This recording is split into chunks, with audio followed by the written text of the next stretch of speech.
खबर लखनऊ से, जहां पर लखनऊ में अटल बिहारी वाजपेयी की जयंती पर होने वाले प्रेरणा स्थल के उद्घाटन पर एआईएमआईएम ने सवाल खड़े किए हैं। एआईएमआईएम के नेता असीम वकार ने सवाल पूछा कि 4% की आबादी वाले ब्राह्मणों की 3 मूर्तियां लगी हैं, लेकिन 96% की आबादी वाले किसी और जाति के किसी महापुरुष की कोई मूर्ति क्यों नहीं लगी। उन्होंने मायावती और अखिलेश यादव पर भी सवाल खड़े किए।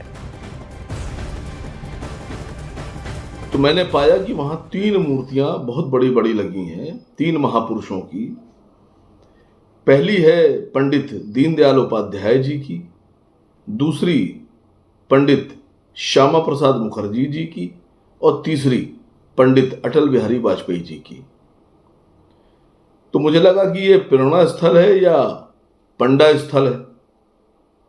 पूरे भारतवर्ष में ब्राह्मणों की जो आबादी है वो 4 से 5%, जो सरकारी आंकड़ा है वो है 3 से 5% के बीच। मैं 4% एवरेज माने ले रहा हूं। तो 4% की आबादी वाले ब्राह्मणों की 3 बड़ी मूर्तियां लगाकर प्रेरणा स्थल बनाया जा रहा है और 96% आबादी वाले लोगों में से कोई महापुरुष गुजरा ही नहीं। मैं भारतीय जनता पार्टी से सवाल पूछ रहा हूं कि 96% की आबादी में से आपको कोई भी ऐसा महापुरुष नहीं मिला, आपकी पार्टी में भी, कि जिसकी मूर्ति लगाई जा सकती। तो ये पंडित प्रेरणा स्थल है। ये तीनों लोग आरएसएस से जुड़े हुए थे। ये आरएसएस प्रेरणा स्थल है। ये कौन सा प्रेरणा स्थल है? आप क्या साबित करना चाहते हैं? और हमारे सहयोगी अमित सिंह इस वक्त ज्यादा अपडेट के साथ हमारे साथ मौजूद हैं। अमित, खुद आप प्रेरणा स्थल के आसपास ही मौजूद हैं। एक बड़ा कार्यक्रम आज वहां पर होना है, लेकिन उसको लेकर भी एआईएमआईएम के असीम वकार यहां सवाल करते हुए नजर आए। क्या कोई प्रतिक्रिया इस पर बीजेपी की ओर से अब तक सामने आई है? और वो बीजेपी से ही सवाल नहीं करते हुए अखिलेश यादव से भी सवाल करते नजर आए और मायावती से भी सवाल करते नजर आए। जी हाँ, बिल्कुल। देखिए, एआईएमआईएम के जो नेता हैं वसीम वकार, वो इस तरीके के सवाल लगातार वो उठाते रहे हैं, पहले भी वो उठाते रहे हैं, लेकिन उनके सवाल उठाने या ना उठाने से का कोई उतना मतलब नहीं रहता, क्योंकि मैं आपको भीड़ दिखाता हूँ। प्रेरणा स्थल की तरफ जाते हुए जो लोग हैं वो लगातार लोग यहाँ पर पहुँच रहे हैं प्रेरणा स्थल की तरफ। और हालांकि अगर हम बताएं तो प्रेरणा स्थल यहाँ पास में ही है। मुख्यमंत्री योगी आदित्यनाथ वहाँ पहुँच गए हैं। आप लोग भी प्रेरणा स्थल ही जा रहे हैं? जी जी, प्रेरणा स्थल जा रहे हैं। बहुत अच्छा। अटल बिहारी वाजपेयी जी को आप किस तरीके से देखते हैं? बहुत अच्छे व्यक्तित्व था उनका, राजनीतिक कवि थे, बहुत बढ़िया थे। और उनके प्रधानमंत्री काल में जो काफ़ी विकास हुआ और जो जनमानस में उनकी छवि बनी हुई है, आज तक कोई ऐसा नेता पैदा नहीं हुआ, ना होगा। और श्यामा प्रसाद मुखर्जी, दीनदयाल उपाध्याय, उनके बारे में तो मैं कम जानता हूँ, मैं पढ़ा हूँ, लेकिन वो भी अच्छे सामाजिक और उदार थे। देश का आजादी उनका भी काफी जो सवाल यहाँ पर किया गया है खासतौर पर प्रेरणा स्थल को लेकर, प्रेरणा स्थल पर जो 3 ब्राह्मणों की मूर्ति लगी है उसको लेकर एआईएमआईएम सवाल कर रही है। उनको उसको लेकर क्या कह रहे हैं वहां के लोग? क्योंकि जब कोई काम यहाँ पर ऐसा प्रसिद्धि वाला करता है तो बेशक उनकी मूर्तियां लगती ही लगती हैं। और श्यामा प्रसाद मुखर्जी का भी कार्यकाल सबने देखा, समझा, उनके विचारों को सबने समझा है। अटल बिहारी वाजपेयी के भी विचारों को सबने समझा है। तो अगर मूर्ति लगी है तो आखिर दिक्कत क्या है? लोगों से उनकी प्रतिक्रियाएं समझिए। जी हाँ, बिल्कुल। देखिए, हम यहाँ पर लोगों से बातचीत करते हैं जो लोग प्रेरणा स्थल की तरफ जा रहे हैं। लगातार यहाँ पर आप देख पा रहे हैं तस्वीरों में कि लगातार यहाँ पर लोग पहुँच रहे हैं। और ख़ासतौर से अगर हम बात करें तो एआईएम लगातार वो सवाल इस तरीके से उठाते रहे। आप प्रेरणा स्थल की तरफ जा रहे हैं? नहीं सर, मैं दूसरी तरफ जा रहा हूं। ठीक है। और भी भीड़ है, सीधे लोगों से बातचीत करते हैं जो लोग प्रेरणा स्थल की तरफ जा रहे हैं। आप लोग प्रेरणा स्थल की तरफ जा रहे हैं? प्रेरणा स्थल जा रहे हैं आप लोग? जी जी जी।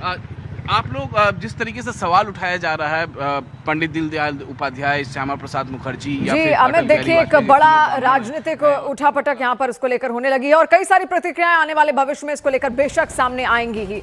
तो देखिए, पूर्व प्रधानमंत्री भारत रत्न अटल बिहारी वाजपेयी की 101वीं जयंती के मौके पर प्रधानमंत्री नरेंद्र मोदी अब से कुछ ही देर में उत्तर प्रदेश के लखनऊ में राष्ट्र प्रेरणा स्थल का उद्घाटन करेंगे। दोपहर करीब 2:30 बजे होने वाले इस कार्यक्रम में प्रधानमंत्री एक जनसभा को संबोधित भी करेंगे। राष्ट्र प्रेरणा स्थल में अटल बिहारी वाजपेयी के साथ श्यामा प्रसाद मुखर्जी और दीनदयाल उपाध्याय की 65 फीट ऊंची भव्य कांस्य प्रतिमाएं स्थापित की गई हैं। इसके साथ ही कमल के आकार का एक अत्याधुनिक संग्रहालय भी विकसित किया गया है, जहां एडवांस डिजिटल और इमर्सिव तकनीक के जरिए भारत की राष्ट्रीय यात्रा और इन दूरदर्शी नेताओं के राष्ट्र निर्माण में योगदान को दर्शाया गया है। लगभग 65 एकड़ में फैला और करीब 230 करोड़ रुपए की लागत से बना राष्ट्र प्रेरणा स्थल निस्वार्थ नेतृत्व, सुशासन और राष्ट्रीय सेवा के मूल्यों को समर्पित एक ऐतिहासिक राष्ट्रीय स्मारक के तौर पर इसे तैयार किया गया, जो आने वाली पीढ़ियों के लिए प्रेरणा का स्रोत बनेगा। ये तस्वीरें वहां से ही हम आपको दिखा रहे हैं। प्रेरणा स्थल जो कि तैयार किया गया है, कांस्य की ये 3 प्रतिमाएं जो कि 65 फीट ऊंची बताई जा रही हैं, वहां पर सुसज्जित की गई हैं। कुछ ही देर में प्रधानमंत्री नरेंद्र मोदी पहुंचेंगे और उनकी ओर से उद्घाटन किया जाएगा स्थल का। म्यूजियम में डिजिटल और इमर्सिव टेक्नोलॉजी का प्रयोग किया गया है। म्यूजियम के भीतर तमाम जो बड़े यहाँ वशिष्ठ लोग रहे हैं उनके बारे में भी बताया जाएगा। और देखिए, लखनऊ में राष्ट्र प्रेरणा स्थल में अटल बिहारी वाजपेयी के साथ श्यामा प्रसाद मुखर्जी और पंडित दीनदयाल उपाध्याय की 65 फीट ऊंची भव्य कांस्य प्रतिमाएं स्थापित की गई हैं। हमारे संवाददाता अमित सिंह राष्ट्र प्रेरणा स्थल के उद्घाटन की कवरेज के लिए पहुंचे हैं। देखिए उनकी एक खास रिपोर्ट। लखनऊ के प्रेरणा स्थल पर प्रधानमंत्री नरेंद्र मोदी दोपहर 2:25 पर यहां पर पहुंच जाएंगे और उसके बाद 2:25 से शाम 4 बजे तक प्रेरणा स्थल पर यहीं पर मौजूद रहेंगे। दरअसल आज दिवंगत पूर्व प्रधानमंत्री अटल बिहारी वाजपेयी, श्यामा प्रसाद मुखर्जी और साथ ही साथ दीनदयाल उपाध्याय की प्रतिमा का अनावरण किया जाएगा। इस वक्त हम स्पॉट पे मौजूद हैं और मैं आपको तस्वीरों के जरिए दिखाना चाहूँगा। आप यहाँ पर देखिए, लगातार जो बीजेपी के कार्यकर्ता हैं और आसपास के जिलों से जो लोग हैं जो प्रधानमंत्री नरेंद्र मोदी को देखना चाहते हैं, सुनना चाहते हैं, वो लोग लगातार यहाँ पर पहुँचे हैं। दूसरी एक तस्वीर हम आपको यहाँ पर दिखाएं तो आगे जैसे जैसे हम आगे बढ़ेंगे आप देखिए अटल बिहारी वाजपेयी पूर्व प्रधानमंत्री की प्रतिमा और बगल में दीनदयाल उपाध्याय और फिर श्यामा प्रसाद मुखर्जी की प्रतिमा है, जो कि लखनऊ नगर निगम ने बनाया है। और ये जो बनाया है तकरीबन 350 करोड़ की लागत में यहाँ पर बनाया गया है। और यहाँ पर तस्वीरों में देखिए, लगातार जो कार्यकर्ता और जो आसपास के जिले से जो प्रधानमंत्री नरेंद्र मोदी, मुख्यमंत्री योगी आदित्यनाथ को सुनने के लिए यहाँ पर लगातार पहुँच रहे हैं। डिफेंस मिनिस्टर राजनाथ सिंह भी लखनऊ में हैं और वो चूंकि उनका संसदीय क्षेत्र है तो राजनाथ सिंह भी यहाँ पहुँच जाएंगे 1:30 बजे के आसपास। और उसके बाद प्रधानमंत्री नरेंद्र मोदी 2:25 से लेकर शाम 4 बजे तक यहीं पर प्रेरणा स्थल पर मौजूद रहेंगे। वीडियो जर्नलिस्ट कमलेश के साथ अमित कुमार सिंह, न्यूज़ 18 इंडिया, लखनऊ।